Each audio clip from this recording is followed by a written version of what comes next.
Hello friends, welcome to Easy Electronics. This is Miss Kirtan Ashikar.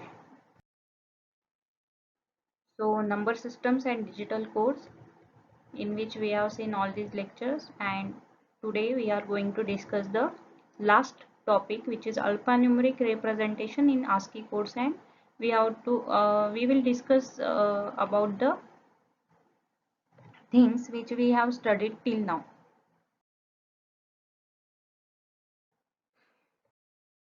So let us start with alphanumeric representation in ASCII codes. Now, ASCII is the American Standard Code for Information Interchange. It is a 7-bit character set containing 2 raised to 7 or 128 characters. It contains numbers from 0 to 9, upper and lower case English letters from A to Z, and some special characters. Or the ASCII code set consists of 94 printable characters, space and delete characters, and 32 control symbols.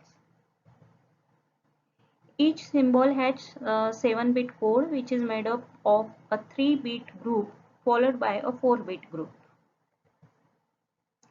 The character sets used in modern computers, in HTML and on the internet are all based on ASCII. So why ASCII is important? Because most computer keyboards are standardized with ASCII.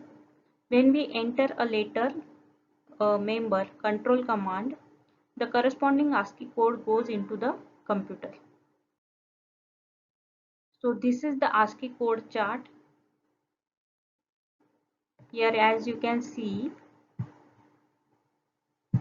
this is 3-bit digits, and these are the 4-bit digits. And if you want to say if you press the button 5, then its corresponding 7-digit ASCII is 011 and 0101, like this. So this is the 7-bit ASCII code for number 5.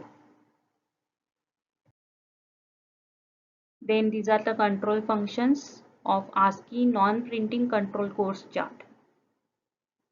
You can go through it.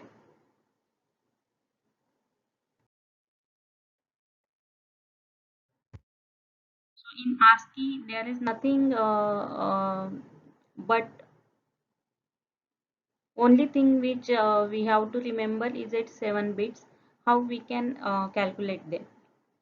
Okay, so this is the end of our unit number systems and digital codes, and here we have studied almost about 10 to 12 lectures. 2 lectures I have taken extra. So in the very first lecture we have seen about the introduction of number systems, and there we have seen about the decimal, binary and hexadecimal number systems. Then in the second lecture we have seen the interconvergence, that is from binary to decimal and from binary to hexadecimal number system, how we can convert a number to one form or one number system to another one. Then decimal to binary interconversion, which is also called as double-double method, and decimal to hexadecimal, which is called as hexadecimal method. So we have seen it. Then we have seen how we can convert the hexadecimal number into its corresponding binary, as well as hexadecimal into its corresponding decimal number. And then before starting the lecture 5, I think I have taken some of the rules of binary addition and subtraction for solving the arithmetic related with the binary numbers. And then in the next lecture I have taken how we can find out ones and twos complement of binary numbers. Okay, so we are going step by step. And then I have combined these three, and we have seen the subtraction using ones and twos complement method. Here I have taken the examples first for understanding the steps, and then we have differentiated the steps, or compare the steps of ones and twos complement with each other.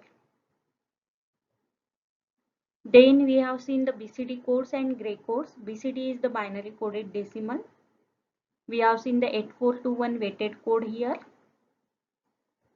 And we have seen how we can convert the gray code into the corresponding binary number, and binary number we have to convert into the gray code. So the conversion process we have seen, and we have taken some of the examples there. And today we have seen the alphanumeric representation in ASCII codes. ASCII is the American Standard Code for Information Interchange. Okay, it is a 7-bit code, and it is mostly used in computer keyboards. So this is all about number systems and digital codes. I think you like all these videos and the efforts taken by me. So um, if you like it, then just like, subscribe and share my channel. In the upcoming lecture, I am going to discuss about logic gates and Boolean algebra.